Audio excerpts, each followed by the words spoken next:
नमस्कार बच्चों। तो फिर एक बार आप सभी का इस कार्यक्रम में स्वागत है। फिर मैं आपके समक्ष हाजिर हूं और उस रोज जो लेसन हम लोग पढ़ रहे थे उसका आखिरी जो हिस्सा है आज हम करेंगे पूरा। और उस आखिरी हिस्से के बारे में बता दें। पढ़ रहे थे हम लोग population, density, distribution and growth of population. और आज का हमारा जो है वो पॉपुलेशन कंपोजिशन के बारे में आज पढ़ेंगे हम लोग। इस 3 टॉपिक को हम लोग पहले पढ़ चुके हैं। तो आज इससे पहले जो पॉपुलेशन जो ग्रोथ पढ़ रहे थे उसका एक छोटा सा टॉपिक जो रह गया था उसका भी हम यहाँ पर जिक्र करेंगे। और उसके बाद ही जो है कंपोजिशन में पढ़ेंगे हम लोग। जैसे कि मैं बता रहा था, जो demographic trends in youthful age, अभी देखते हैं हम लोग यहाँ पर जो है जो पॉपुलेशन है हमारे देश का, जनगणना से हमको पता चलता है कि भाई इतना पॉपुलेशन है। जो डाटा है हमारे पास, उस डाटा से हमको ये पता चलता है कि हमारे देश की जो जनसंख्या है उसमें जो एडोलसेंट्स है वो कितने हैं। यहाँ पे देखते हैं हम लोग एडोलसेंट्स, क्योंकि ये एडोलसेंट जो होता है वो किशोर अवस्था होता है, जो कम से कम 10 वर्ष से शुरू होकर 19 वर्ष के बीच में इस आयु वर्ग के जो लोग होते हैं वो एडोलसेंट कहलाते हैं।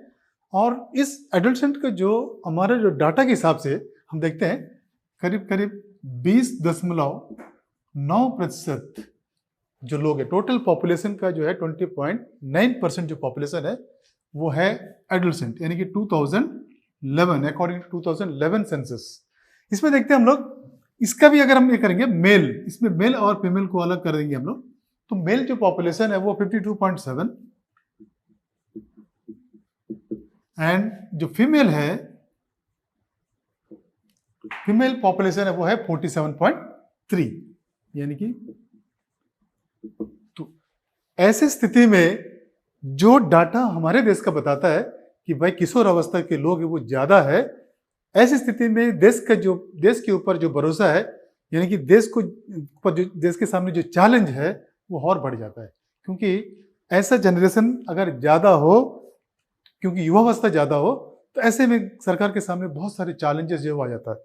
और ऐसे चैलेंजेस के कारण क्या है, इसका भी हम देखेंगे यहाँ पर कि चैलेंज होने के कारण क्या है और इस चैलेंज को जो है गवर्नमेंट सरकार ने क्या तरीका अपनाया इसको हटाने के लिए या फिर चैलेंजेस को पेश करने के लिए। तो इसमें सबसे पहले हम लोग देखते हैं चैलेंज में, सबसे पहले हमारे देश में देखते हैं लोअर एज मैरिज, यानी कि कम एज में वो मैरिज कर लेते हैं।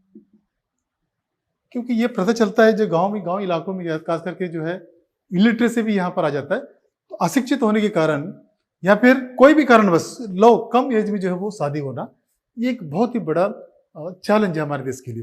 कैसे चैलेंज आगे बताते हैं हम। इसके अलावा दूसरा देखते हैं हम लोग इलिटरेसी, अशिक्षा भी एक बहुत बड़ा चैलेंज है हमारे सामने।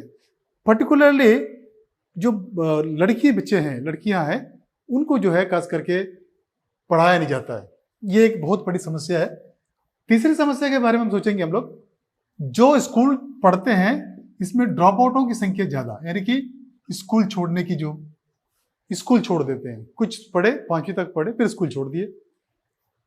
इसके अलावा एक और हमारे देश की समस्या है वो है माल न्यूट्रिशन, यानी कि लो इनटेक ऑफ न्यूट्रिएंट, यानी कि जो भोजन वो लेते हैं उसमें जो न्यूट्रिएंट जो वो कम रहता है। ये भी एक बहुत बड़ी समस्या है, क्योंकि किशोर अवस्था में अगर ये कम हो जाए, न्यूट्रिशन कम हो जाए, तो एक बड़ा समस्या जो है वो सामने आ जाता है।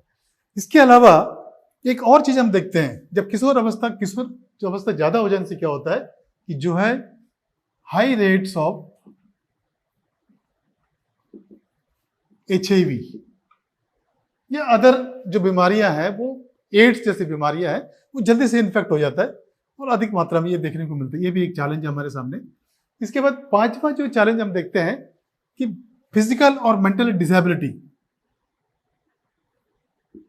Physical and mental disability.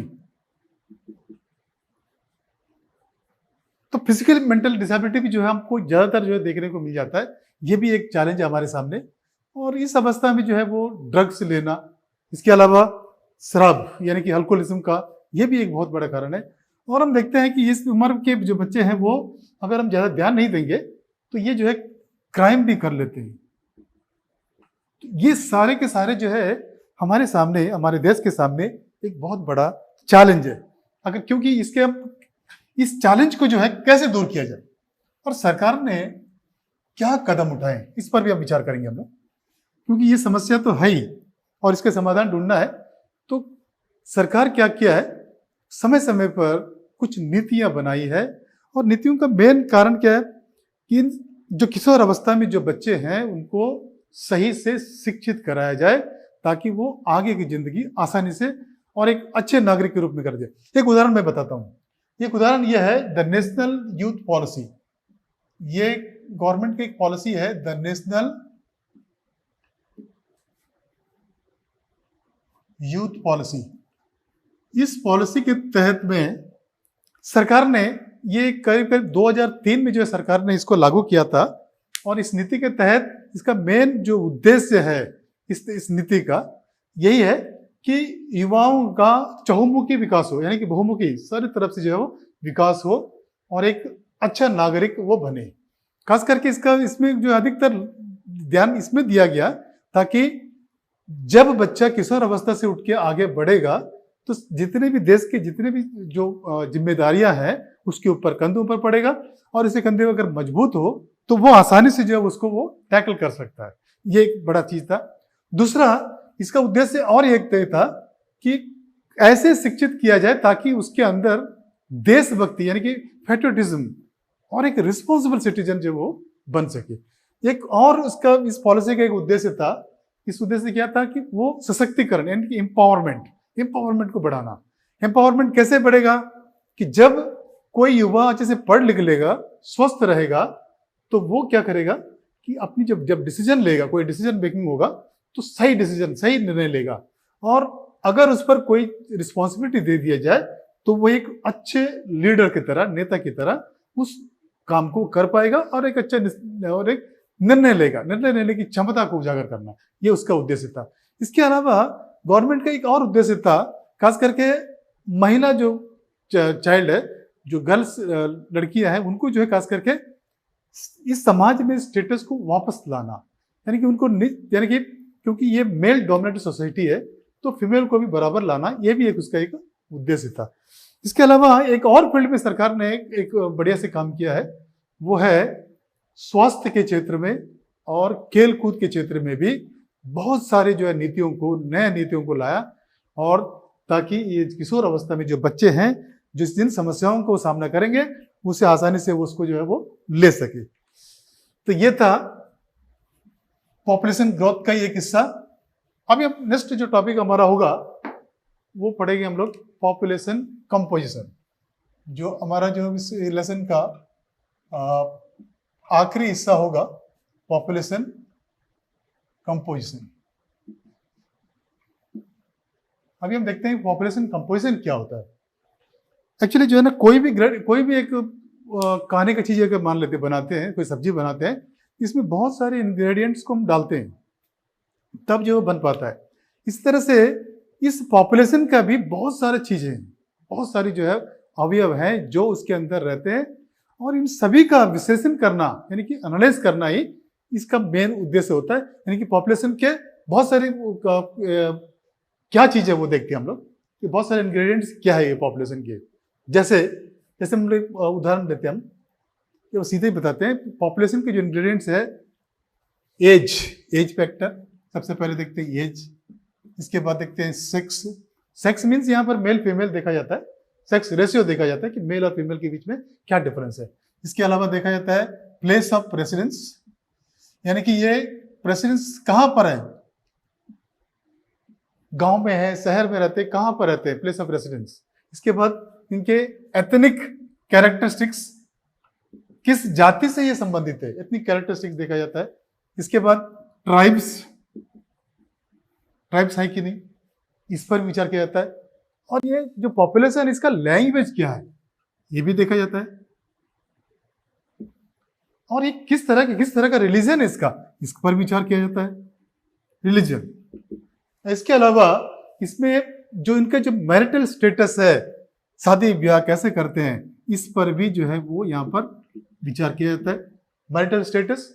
इसके अलावा लिटरेसी, साक्षरता, साक्षर कितने तक साक्षर है ये, और इसके अलावा आखिरी में देखते हैं हम लोग ऑक्यूपेशन, इसका ऑक्यूपेशनल कैरेक्टरिस्टिक्स यानी कि विशेषताएं क्या है, ये किस तरह के कार्य करते हैं और कैसे करते हैं, इन सब का जो एनालाइज करना ही पॉपुलेशन कंपोजिशन है।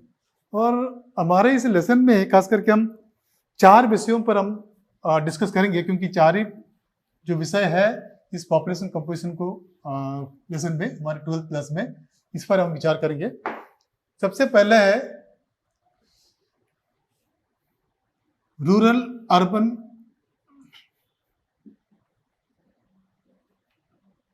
कंपोजिशन, रूरल अर्बन कंपोजिशन, इस टॉपिक पर हम जो है अभी विचार करेंगे हम लोग, रूरल अर्बन कंपोजिशन।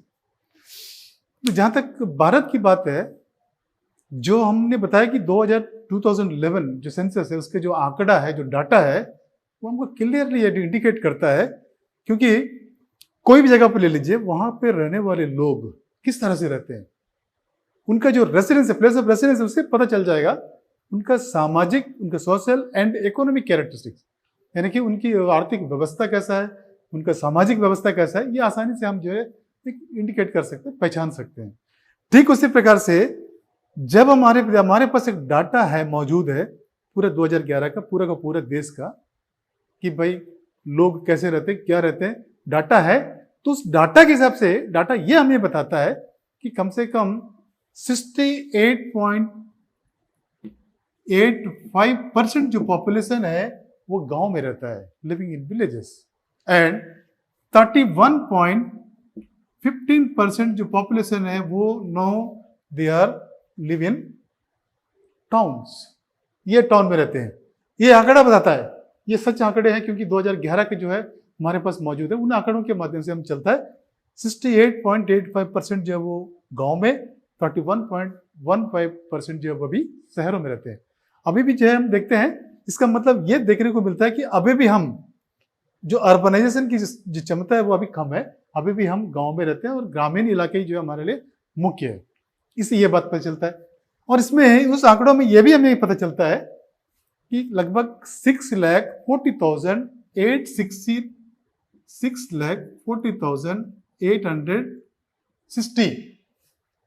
लगभग 67 के लगभग ये हमारे पास गांव विलेजेस है, ये विलेजेस है। 6,40,867 विलेजेस या 60 विलेज मान लेते हैं हम लोग लगभग।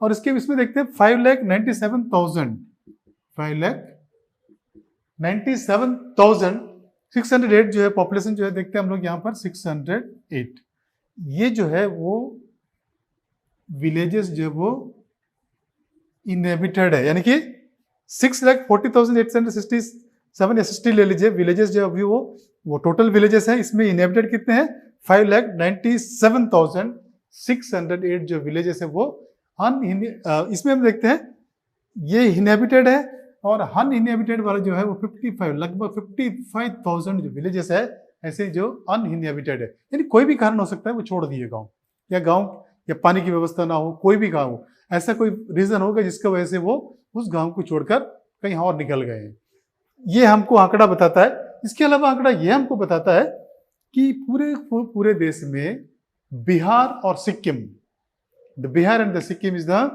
High percentage of rural population. Where is Bihar, find out. यहाँ पर देखते हैं ये है बिहार और सिक्किम। यहाँ पर जो है वो जो आंकड़े हमको ये बताते हैं कि यहाँ का जो पॉपुलेशन है वो गांव की पॉपुलेशन जो है वो ज़्यादा है, अधिक मात्रा में, और इससे हमको ये पता चलता है कि अभी भी जो ग्रामीण अवस्था यहाँ पर ज़्यादा है। इसके अलावा हाईएस्ट जो ग्रामीण व्यवस्था है, इसके अलावा देखते हैं हम लोग महाराष्ट्र या गोवा ले लेते हैं, यहाँ पर ले लेते हैं गोवा, और यहाँ पर देखते हैं ये महाराष्ट्र है, ये महाराष्ट्र, ये कर्नाटक है, ये गोवा है। ये दोनों जगहों पर अगर ये दोनों से कंपेयर करें हम लोग, तो यहाँ पर जो है वो जो नगरों की संख्या वो ज़्यादा है, मतलब अर्बनाइजेशन जो पॉपुलेशन है वो यहाँ पर ज़्यादा है, सबसे ज़्यादा। यहाँ पर जो रूरल पॉपुलेशन है वो लोअर है, यानी कि बहुत कम है।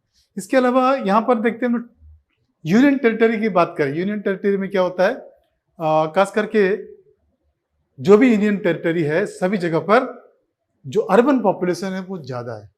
एक दादरा एंड नगर हवेली, दादरा नगर हवेली जो यहाँ पर है, तो यहाँ पर दादरा नगर हवेली को छोड़कर जहाँ पर 53.38 जो पॉपुलेशन है वो रूरल पॉपुलेशन है, तो बाकी जितनी भी जगह पर है जहाँ पर क्या है कि अर्बन जो पॉपुलेशन है वो ज्यादा है। तो इसके अलावा हम देखते हैं कि जो आकार है गांवों का, जो आकार है वो भी जो है वो एक दूसरे से बिल्कुल ये वैरायटी जो वेरिएबिलिटी है वो ज्यादा देखने को मिलता है एक दूसरे से। वो कैसे देखते हैं हम लोग? भारत में ऐसे भी विलेजेस है यानी कि 200%, जैसा अभी हम लोग देखते हैं ये हिली एरिया है, ये जो नॉर्थ ईस्ट के जो क्षेत्र है ना, ये पूरे का पूरा राज्य ये हिली क्षेत्र है, और इसके अलावा यहाँ पर भी ये हिली क्षेत्र है। तो इस क्षेत्र में रहना, हिली यानी कि पहाड़ियों में रहना, उसके बराबर है। और इस यहाँ के जो गांव में कम से कम 200 लोग पर गांव में भी रहते हैं। जैसे अभी ये पूरा का पूरा ये क्षेत्र, राजस्थान का ये हिस्सा भी जो है वो ऐसी है, राजस्थान का ये हाल है, राजस्थान का हिस्सा यहाँ पर भी जो है, कच्छ में भी देखते हैं हम लोग। और इसी के मुकाबले में एक और जगह पर देखते हैं हम लोग, जैसे महाराष्ट्र है, महाराष्ट्र की बात मैंने किया था, तो यहाँ पर ऐसे गांव भी है जहां पर 17,000 लोग एक गांव में रहते हैं। तो कितना अंतर है देखिए जरा। इसके बाद एक और चीज हम देखते हैं हम लोग, जैसे जो ग्रोथ रेट है, जो इकोनॉमिक डेवलपमेंट है, growth rate of urban population as जो accelerated due to enhanced development, यानी कि हम लोग बोल सकते हैं जो आर्थिक जो विकास है, और इसके बाद यहाँ पर देखते हैं हम लोग स्वास्थ्य की सुविधाएं हैं, इसके बाद साफ सफाई की जो व्यवस्था है, ये सब ज्यादा होने के कारण क्या है कि गांव से लोग शहर की ओर जो है वो अग्रसर हो गए, और इस तरह से जो उसका बढ़ना आरंभ हो गया। यानी कि अर्बन पॉपुलेशन के बढ़ने के कारण मेन है वहां का जो economic development, improvement in sanitization, health condition, सब कुछ ये कारण है। इसके बाद दूसरा देखते हैं हम लोग, इसके एक और पहलू देखते हैं हम लोग, डेवलपमेंट ऑफ अर्बन एरियाज, जो सोशियो इकोनॉमिक डेवलपमेंट, जो कंडीशंस है रूरल में देखते हैं, गांव में देखेंगे हम लोग ग्रामीण अवस्था में, और ये शहरी अवस्था में देखेंगे बिल्कुल अंतर है। जो अवस्थाएं जो अर्बन क्षेत्र में हमको मिलता है वो ग्रामीण क्षेत्र में जो है वो आसानी से नहीं मिल पाते। इसलिए क्या होता है, जो ग्रामीण लोग है वो शहर की तरफ, यानी कि रूरल टू अर्बन जो माइग्रेशन है वो ज्यादा होता है, ये भी एक रीजन है।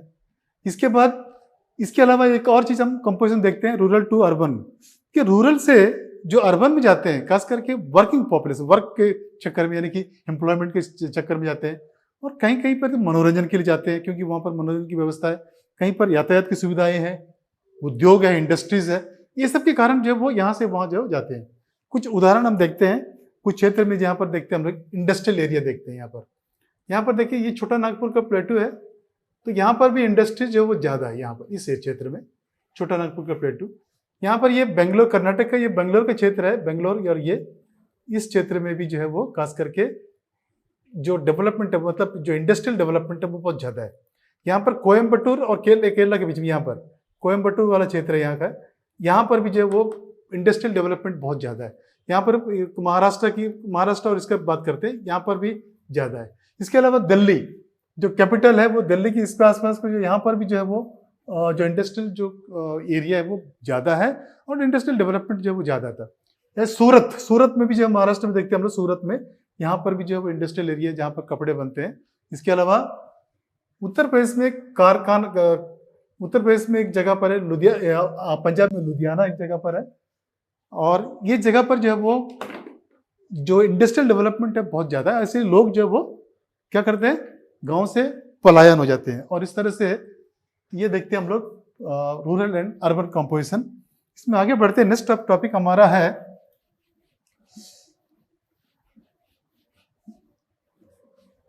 नेक्स्ट जो हमारा टॉपिक हम देखते हैं लिंग्विस्टिक कंपोजिशन। तो लिंग्विस्टिक कंपोजिशन में देखेंगे हम लोग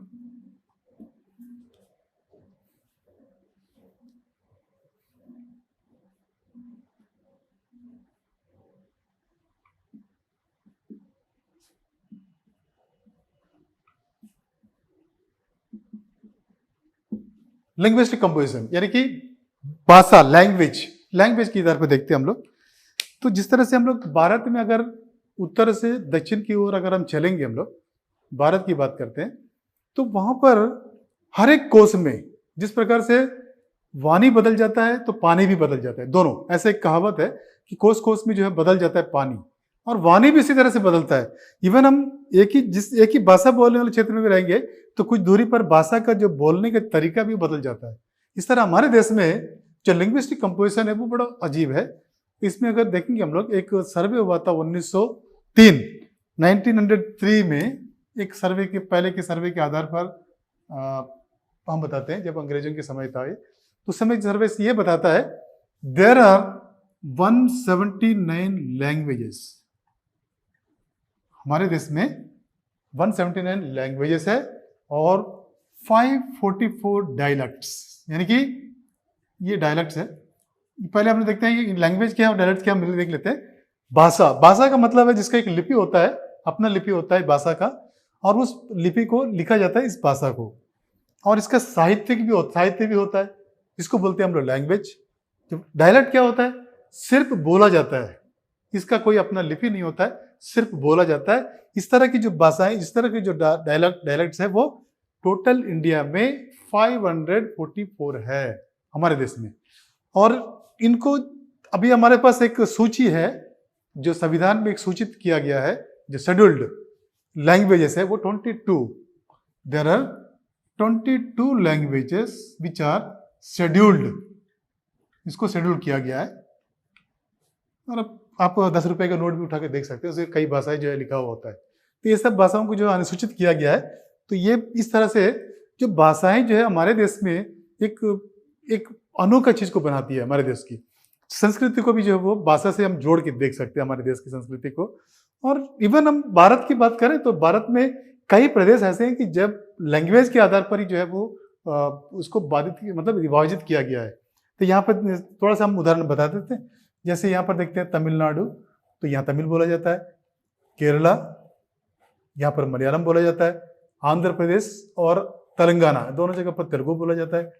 यहाँ पर देखते हैं हम लोग कर्नाटका में कन्नड़ बोला जाता है। महाराष्ट्र, मराठा बोला जाता है। इस तरह से खास करके नॉर्थ इंडिया की जो भाषाएं, कुछ हिंदी का ही ग्रुप है। उत्तर प्रदेश, मध्य प्रदेश, बिहार, यहाँ पर राजस्थान, दिल्ली, तो यहाँ पर कुछ एकता दिखाई देता है क्योंकि हिंदी ज्यादा प्रचलित है। यहाँ पर देखते हैं लोग पंजाब, हरियाणा, जहाँ पर सिख लोग अपनी भाषा बोलते हैं। इस तरह से नॉर्थ ईस्ट में भी जो कुछ और भाषाएं जो है वो यहाँ पर उपलब्ध है, अवेलेबल है। यहाँ पर देखते हैं हम लोग कौन कौन सी भाषाएं जो है वो यहाँ पर है।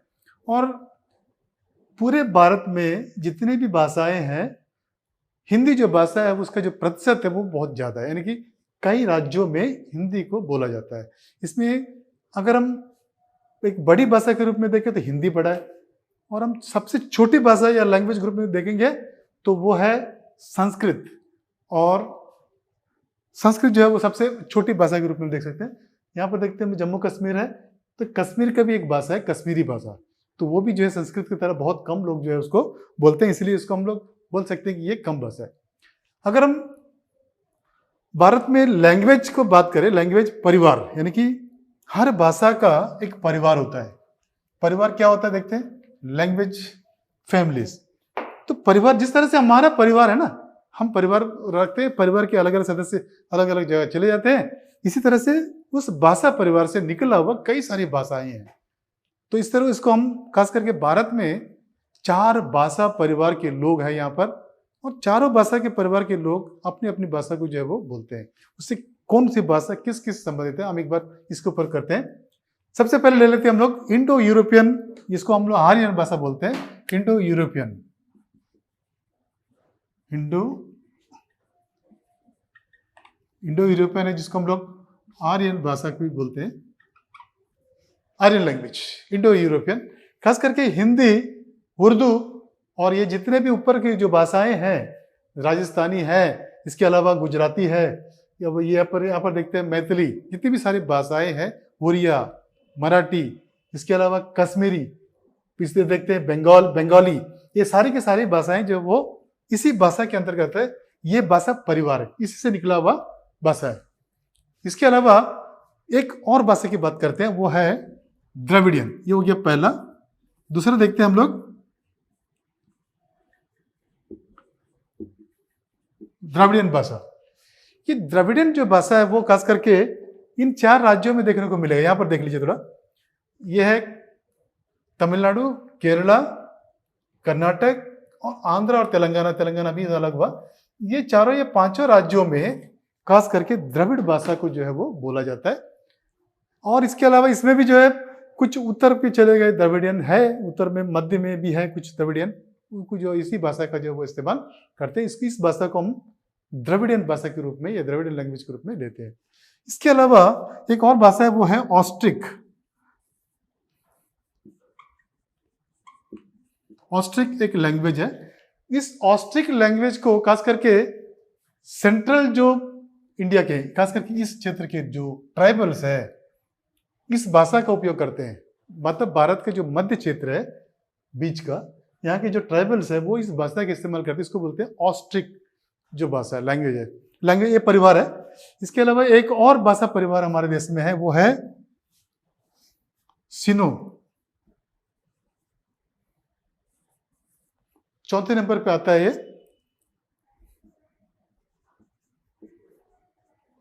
सिनो तिब्बतन, यानी कि तिब्बत के आसपास के जो है वो यहाँ पर इस क्षेत्र में जो है खास करके इस क्षेत्र में जो है इस भाषा का इस्तेमाल होता है, सिनो तिब्बतन। खास करके the tribes of north eastern region, यहाँ पर इस क्षेत्र में जो लोग हैं वो इस भाषा का प्रयोग करते हैं। इस तरह से देखेंगे हम लोग जो पॉपुलेशन कंपोजिशन में जो लैंग्वेज जो है वो लैंग्वेज कंपोजिशन में इतनी सारी भाषाएं और इसको जो है बोला जाता है। तो हम लोग आगे बढ़ते हैं। जो हमारा जो अगला टॉपिक है वो है रिलीजियस कंपोजिशन।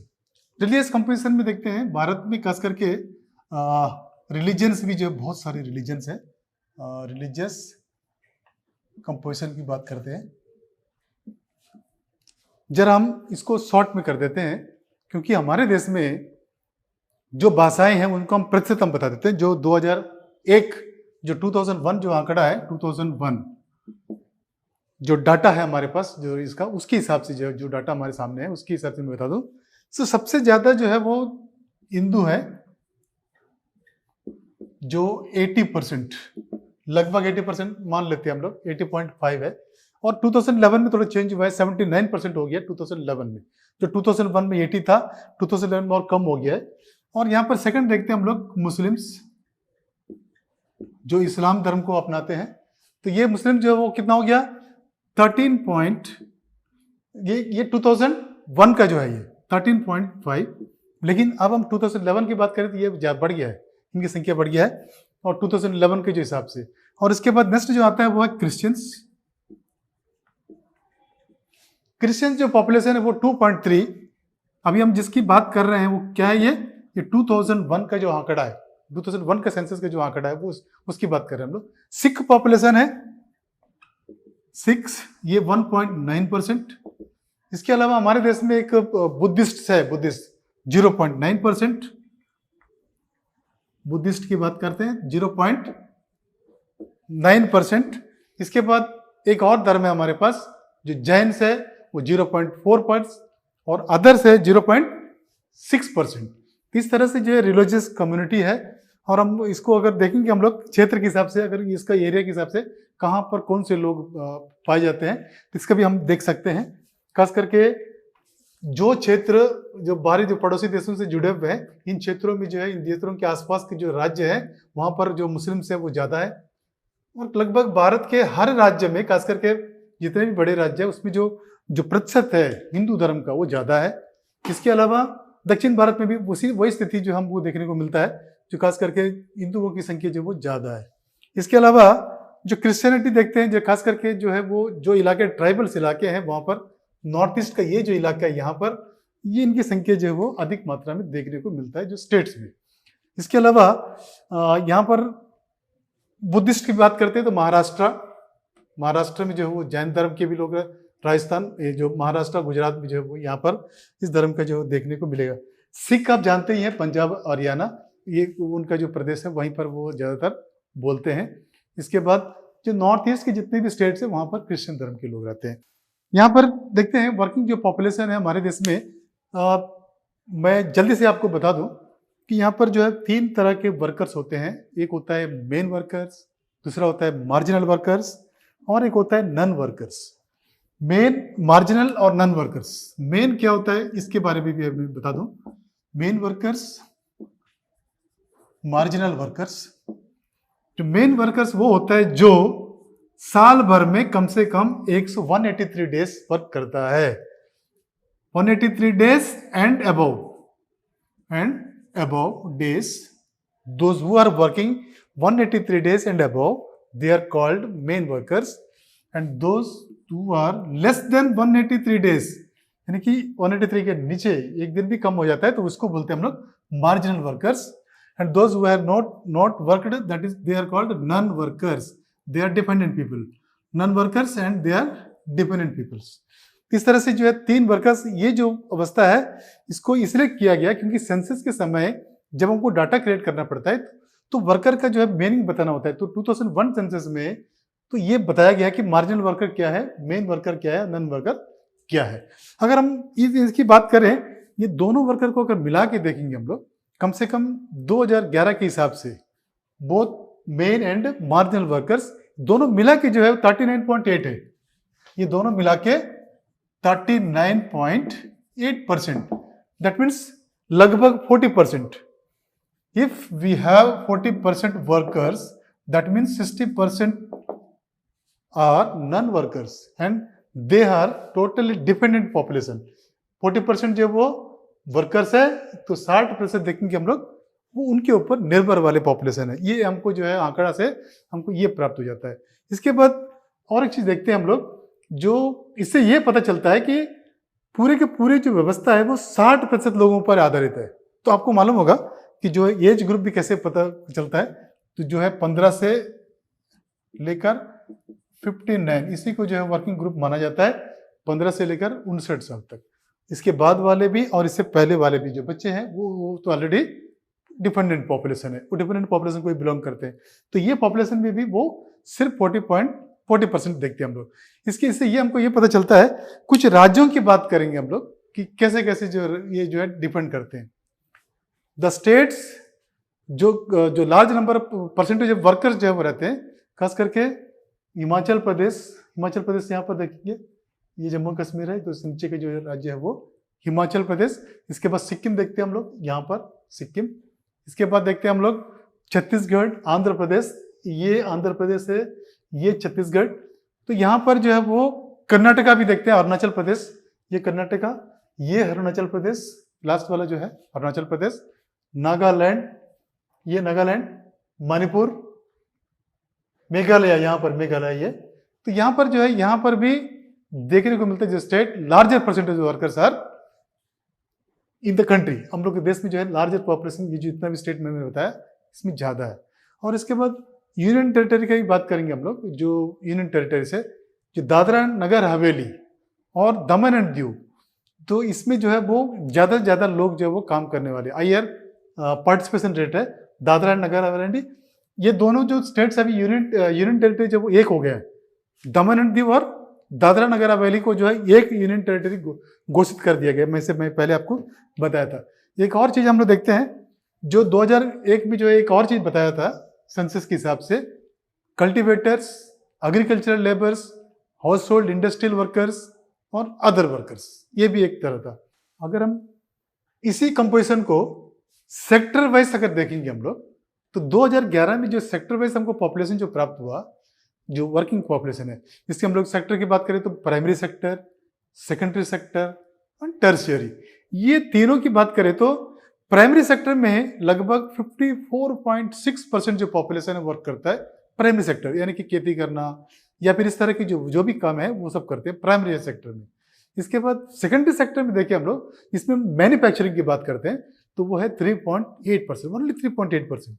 और इसके बाद टर्शियरी की बात करें तो 41.6%, यानी कि जो टर्शियरी एक्टिविटीज है उसमें जो है ज्यादा लोग, यानी कि सेवाएं जो प्रदान करना, उस क्षेत्र में जो है ज्यादा से ज्यादा लोग काम करते हैं।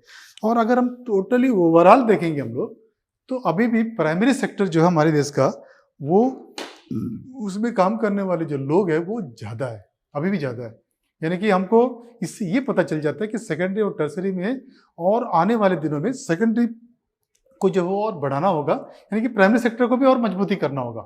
तो इस तरह से ये देखेंगे हम लोग, ये पूरा का पूरा जो पॉपुलेशन कंपोजिशन है, जिसका हम लोग 4 विषयों पर ही, जो पॉपुलेशन का 4 विषयों पर ही हमने देखा, और इस तरह से हमारे लेसन में इन चारों पर ही विचार करने का या फिर अध्ययन करने का था। तो इसको हम लोग पूरा कर लिए और उम्मीद करते हैं कि आपको ये लेसन समझ में आया होगा। और बच्चों, ये लेसन यहीं पर समाप्त हो जाता है। फिर अगले लेसन में हम लोग फिर मिलेंगे। तब तक के लिए धन्यवाद।